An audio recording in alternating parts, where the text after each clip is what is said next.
Salam.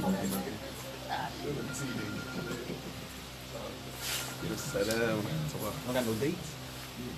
I'm saying we got one. You got some? I was teaching. I'll probably do it. Okay. I missed the reaction earlier.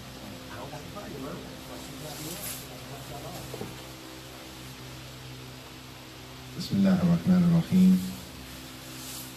الحمد لله رب العالمين والصلاة والسلام على أشرف الأنبياء والمرسلين نبينا محمد وعلى آله وصحبه أجمعين ما بعد.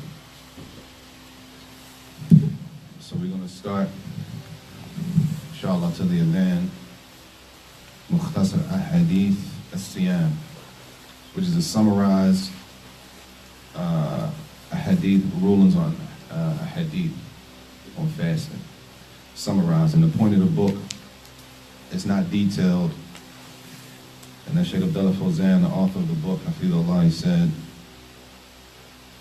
that he made the book مختصر حرصت على الاختصار وإيراد الصح الأقوال في المسألة. That he made it short on purpose, summarized intentionally, and he only mentioned the most correct opinion when it comes to differences of opinion, according to what he sees to be the correct opinion. مبتدعا عن المسائل الخلافية, and he's not going to mention a bunch of differences of opinion like that. He's going to mention a straight qawl, one position. He may mention every now and then, it's khilaf, but he's not going to go into a lot of detail in a lot of munaqashat al-adillah. He's not going to argue about the dalil and stuff like that, except إلا ما دعت إليه حاجة, except if it's necessary to do that, if it's necessary. طيب.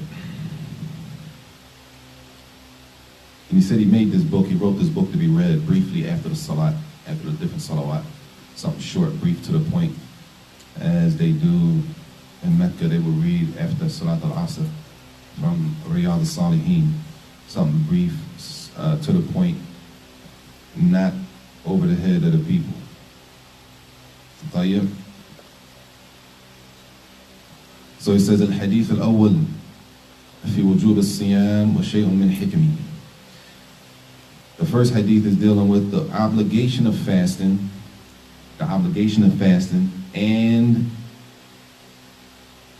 mentioning some of the wisdom behind fasting, some of the different wisdoms, if we can say that, behind fasting. And sometimes that gives you, along with the dalil, the ulama will discuss the hikmah along with the dalil itself. So the first hadith is عن عبد الله بن عمر رضي الله عنهما أن النبي صلى الله عليه وسلم قال بني الإسلام على خمس شهادة أن لا إله إلا الله وأن محمدا رسول الله وإقام الصلاة وإيتاء الزكاة وحج البيت وصوم رمضان متفق عليه. This is a famous hadith that mentions the 5 pillars. That Islam is built on 5, which means that the Messenger alayhi salatu wasalam, he said, Bunya al-Islam ala khamsin. Islam is built on 5, which means that fasting Ramadan is what? Islam is built on 5. So fasting Ramadan is a pillar. And that's the first benefit. It sounds like a trick question, but it's not. That's the first thing that he mentions in the explanation.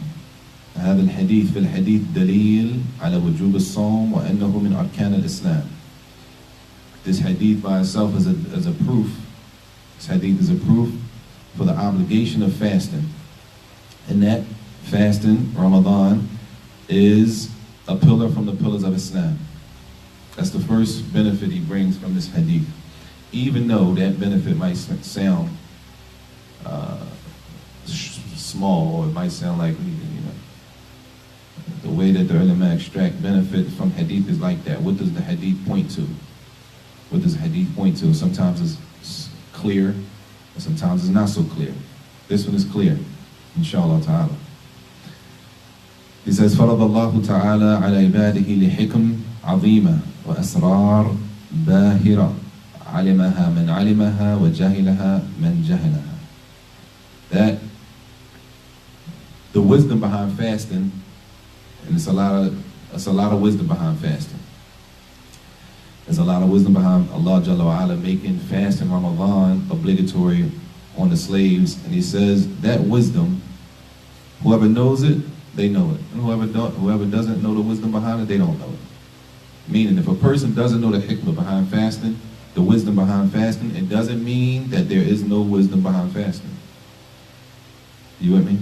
Because a person doesn't know the wisdom, they don't know the benefit or the wisdom behind it, the wisdom will say, it doesn't mean that there is no wisdom. That means they don't know the wisdom behind it. They know it's an obligation, right? Now, I know I got to fast, but what's the hikmah? What's the hikmah behind it? What's some of the wisdom behind fasting? It doesn't mean they don't know it's an obligation. They might know, okay, it's obligatory to fast. Fasting Ramadan is from the pillars of Islam, so they know they got to fast. But they might know they might not know the hikmah behind it. And that's what he says. Whoever knows it, alhamdulillah, they know it. And whoever doesn't know it, then they don't know it. But the fact that a person doesn't know the wisdom behind fasting, it doesn't mean that there isn't any wisdom behind it. So he starts with the first one. He says, فَمِنَ الْحِكْمِ الصِّيَامِ وَأَسْرَارِهِ أنه عبادة لله تعالى يتقرب العبد فيها إلى ربه بترك ما يحب ويشتهي طاعة لربه. That number one, fasting Ramadan is worship. It's ibadah. It's worship. It's worship. So it's not that we fast Ramadan because مثلا we got a Muslim name. People know we Muslim. So if we don't fast Ramadan, then people will look at us funny, right? We don't want the pressure of people looking at us funny. I don't want the pressure of people looking at me funny if I don't fast, so I'm gonna just fast. Nah. Right? That's not why we fast. Fasting is ibadah, it's worship. And every form of worship needs what? Every act of worship needs intention, a niyyah. Every act of worship needs a niyyah, إِنَّمَا الْأَعْمَالُ بِالنِّيَّاتِ. So the fact that it's worship, therefore we make our intention for every day to fast. And we don't fast because as you'll find some people, especially the non-Muslims, they say, I'm fasting with y'all this year. Right? I'm fasting with y'all this year. But they're not doing it the way we're doing it. They're not doing it ibadatan, as a form of worship. They're doing it for another reason. Right? They're doing it for another reason. So first we got to understand that is worship, and that a person seeks to get closer to Allah بِتَرْكِ مَا يُحِبُّ وَيَشْتَهِي. That a person seeks Allah's pleasure by leaving off things that we love and that we desire. By tark, leaving off things that we love and desire during the daytime. So, we all love to eat, we like to drink, but we leave it off in the daytime out of obedience to Allah, right? Because this is what the fast consists of. Leaving it off during the daytime out of obedience to Allah Jalla wa Ala, following the command of Allah Jalla wa Ala. And this itself shows, as he says, this shows if a person is truthful, or how truthful a person is in their iman. That a person leaves off something that they love to do, something that they desire to do every day, that they may have been doing all year round, and now Ramadan comes, something simple as eating, right? Something simple as eating, where, of course, we all love to eat, right? But as a form of worship, and a form of leaving off what pleases Allah, as he says, so we put the pleasure of Allah before our own desires. In this case, we put the pleasure of Allah being pleased with us, we put that before our own desires. He says, فَيَظْهَرْ بِذَلِكَ صِدْقَ إِيمَانِ. This shows leaving off the food and the drinks and the pleasure of the wives, and the wives having pleasure from their husbands during the daytime. This shows a person's iman, the strength of a person's iman. And it shows kamal ubudiyatihi lillah. And it shows how complete a person's worship is for Allah Jalla wa Ala. How complete is a person in their servitude when it comes to worshiping Allah Tabaraka wa Ta'ala. And he says, and it also shows quwwatu mahabbatihi lah. It shows how strong, how much does a person really love Allah. Right? We say we love Allah, we love the Messenger sallallahu alaihi wasallam. How much does a person really love Allah? It shows in their fast. Are they following? Are they doing everything that a fasting person is supposed to do? Are we staying away from everything that the fasting person is supposed to stay away from? He says, وَرَجَائِهِ مَا عِنْدَهُ. It shows how much a person really hopes for the reward that's with Allah Jalla wa'ala, based on the level of a person's fast. And Allah knows the level of each and every person's fast, whose fasting or whose fast is more complete than the other, whose fast has some deficiency in it, some naqs. He says the fact that a person fasts, it shows the strength of a person's raja, the hope that a person has seeking Allah's reward. لأنه علم أن الرضا مولاه في ترك الشهوات. Because he knows فقدم الرضا مولاه على هواه. He knows that leaving what we love to do, Allah commanded us to leave all things that we love to do, that we do on a daily basis, eating and drinking, right? For example, to put that aside, knowing that if I put this aside, that my reward is with Allah Jalla wa'ala. That means, as he said, we put the pleasure of our Lord before our own self. That we put Allah's pleasure before our own pleasures. He said, this in itself is a form of worship. And this is why, as he says, you find people in certain countries, even if they beat them, that they won't break their fast. Alhamdulillah, we don't have that problem, but even if they're locked up and put in prison, that they refuse to break the fast because they refuse to lose out on that reward. Tayyib. So this is the first hikmah. The first piece of wisdom is that fasting is worship. It's not a aada. It's not something we do customary. It's not just a custom, something we do every once a year. Oh, it's time to fast again. It's a time of worship. And that's why the Prophet ﷺ, he used to increase in Ramadan. He would increase in Ramadan. And all those narrations that we read last week, the Salaf, they would increase on Ramadan, even though they were doing voluntary salah outside the year. Right? And they were doing voluntary fasting throughout the year. As they got chapters when they're talking about the voluntary fasting that they would find people doing. They said a man in one narration, he fasted for 20 years, and his wife didn't know. His wife didn't know. To show you the ikhlas that they had, his wife didn't know that he was fasting for 20 years, and she would make him lunch every day. Outside of Ramadan.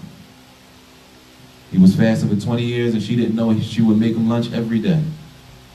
So what he would do was, in order to guard his ikhlas, his sincerity, he would take the lunch, so she thought he was eating. Right? He would take the lunch so that she thought that he was eating. She didn't know he was fasting. And when he took the lunch outside, he would take it and give it away to somebody poor at the marketplace, and they thought he was eating. So everybody thought he was eating, and in reality he was fasting. And there's a bunch of narrations like that outside of Ramadan. Outside of Ramadan. It wasn't just salat that increased in Ramadan. Salat, fasting, everything.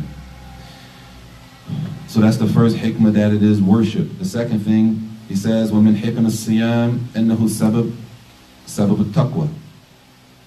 That it is a reason for a person gaining the taqwa of Allah, the fear of Allah Jalla wa'ala, wa tazkiyat an-nafs, and a reason, a means to a person purifying their self, their soul. Purification of the soul comes through fasting. How is that? بِطَاعَةِ اللَّهِ فِيمَا أَمَرْ وَانْتِهَا عَمَّا نَهَى. By obeying Allah and staying away from disobeying Allah.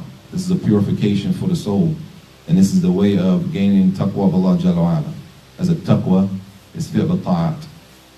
Obedience to Allah is taqwa. But it's not just obedience to Allah, but tark al-ma'siyah. And also leaving off disobeying Allah. This is a taqwa. Taqwa is not that we just pray all five and we good. Right? But then we fall short everywhere else. Except for the salawat. We got all five, so alhamdulillah, I'm cool. But in every other area, we shot, we gone. That's not a taqwa. Taqwa is fi'l ta'at or tark al-ma'siyah. It's both of them. Obeying Allah and staying away from disobedience. He says, قَالَ تَعَالَى يَا أَيُّهَا الَّذِينَ آمَنُوا كتب عليكم الصيام كما كتب على الذين من قبلكم لعلكم تتقون. In Surah Al-Baqarah, the ayat, the siyam, that, oh, you who believe, fasting is made obligatory on you as it was made obligatory on those before you, the nations before you. Perhaps you may attain taqwa, in hopes that it will help you to attain a taqwa, the fear of Allah Jalla wa Ala. And we say fear of Allah, but we got to understand, to fear Allah is two things: obedience and staying away from disobedience. Obedience and staying away from disobedience. Because it's a major misconception to think that a taqwa is just to obey Allah only. To obey Allah only. That means we leave off the fact that we got to leave off disobeying Allah. We got to stay away from disobedience also. طيب. He says, وَمِنَ الْحِكْمِ الصِّيَامِ حَبْسُ النَّفْسِ عَنِ الشَّهْوَاتِ, controlling the desires. That it helps us control our desires. And that can be from many ways, whether it's with food, whether it's with drinking, because we can go overboard when it comes to food and drink. Whether it's with our wives or the wives with the husbands, you can go overboard with the attraction to your wife, or the wife the attraction to her husband. It can be overboard, where it consumes a person, even though it's halal. Eating is halal, drinking water and whatever is halal, right? A man being intimate with his wife is halal and vice versa. But if you go overboard till it consumes a person, they're not able to function outside of that, really. They're not able to benefit in their religion, or it harms them, go to the point where it harms them. Then the fasting is a school, or it is a helping tool for controlling the desires, He says, من حكمة الصيام, the fourth one, أن القلب يصفو ويتخلى للفكر والذكر. That it allows the heart not to be busy with anything else. Now, the things that usually busy us most of the time is food, eating, stopping, getting something to eat, getting something to drink, going to the store, buying something to eat. Right? That's gone. So it leaves room in the heart for a dhikr, to sit and ponder and think. That these may be the days when we think more than any other days throughout the year, because we're not busy with small things like juice throughout the day, small things like snacks that we run in the store and grab, right? The fact that we leave that small thing and it leaves a time for us just to ponder and just to think and to make dhikr. He says, وَالصَّوْمُ يَحْفُظُ عَلَى الْقَلْبِ وَالْجَوَارِحِ صِحَّتِهَا وَقُوَّتِهَا. And fasting, and we know this because even the non-Muslims, when Ramadan comes, some of them, they say, I'm going to fast with y'all this year, right? They know the benefit that fasting brings health-wise. Health-wise. And we have to remember that the best guidance is the guidance of Muhammad sallallahu alaihi wasallam. The Messenger alayhi salatu wasalam, he left this for us over 1,000 years ago. Nothing new.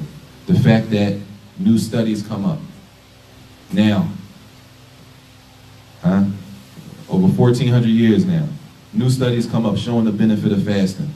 We don't have to rejoice at that. We already know the benefit of fasting because we were guided. Islam guided us to fast. We already know it's a benefit. The fact that a new study comes and shows that fasting does this for the body, alhamdulillah. Alhamdulillah. But alhamdulillah, we already knew that. We should already know that from the sunnah of our Prophet ﷺ. And it wasn't just during Ramadan. So now there's a big push for good health, which is good, it's khair. But sometimes we don't really move unless they say or tell us to move. When they say move, we move. Fasting is good, I'm gonna start fasting. Fasting is good for your health, I'm gonna start fasting on Mondays and Thursdays.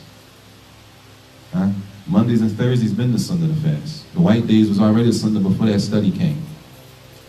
Right? It was already the sunnah. It was already guidance that we had, but we gotta use it. Or the same thing with the hijama. The hijama, getting cupped. Right? It was maybe 3 years ago, It's almost near that. It was almost 3 years ago when the swimmer, Phelps, when he was getting cupped, right? Everybody know Phelps, the Olympic gold swimmer? He was getting cupped. It was all over the news. He's using the ancient tradition. He's using the ancient tradition to clean the body in the water. Alhamdulillah. We already had that, alhamdulillah. And we should be proud of that our Messenger sallallahu alaihi wasallam, he left that for us already. We don't need them to validate the sunnah of the Messenger alayhi salatu. We don't need them to validate the sunnah of the Prophet sallallahu alaihi wasallam. We don't need them to validate what Allah already told us, what the Messenger sallallahu alaihi wasallam already confirmed for us. That's in our belief in Allah, that the book of Allah is the truth, and our belief in that the statements of the Prophet sallallahu alaihi wasallam are the truth. It should be enough for us. Anything that comes on top of that, alhamdulillah, it's ziyada, it's extra. Tayyib. So he says the benefit of the health benefit. And the fifth one, the benefit from the wisdoms of fasting, ma'rifatu ni'matillah ala al-'abd bi-shabi' ar-ray, that a person recognizes the blessing of being full and being able to quench their thirst.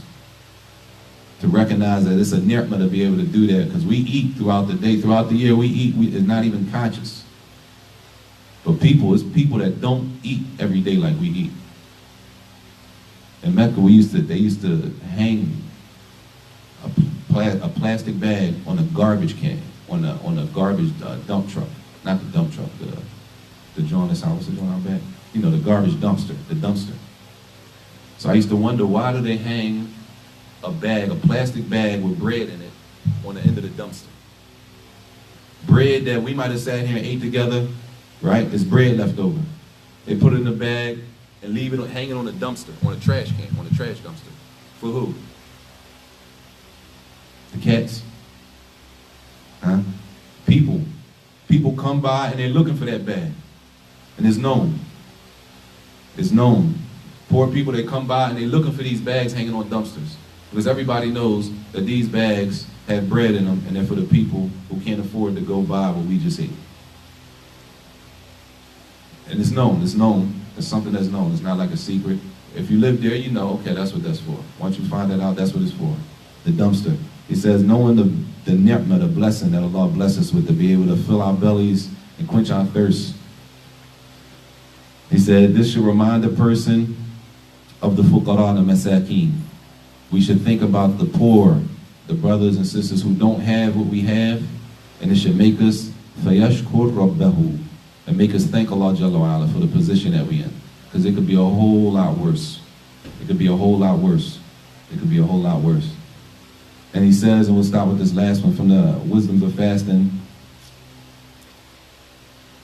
And he mentioned this before, but he mentions it separately. فوائد من فوائد الصحية التي تحصل بتقليل الطعام وحفظ صحة البدن بترتيب أوقات الوجبات. The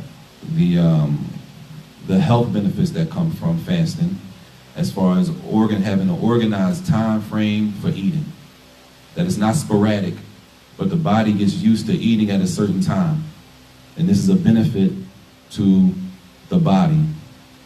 This is a benefit to the body. And we'll stop there, inshallah ta'ala. And this, as I said again, that's really the end of the first hadith. These hadith are short, to the point. They're not made to be really difficult. Allahu Akbar, Allahu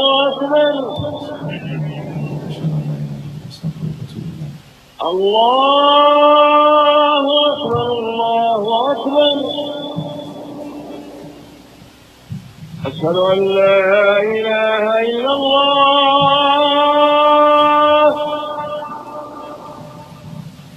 أشهد أن لا إله إلا الله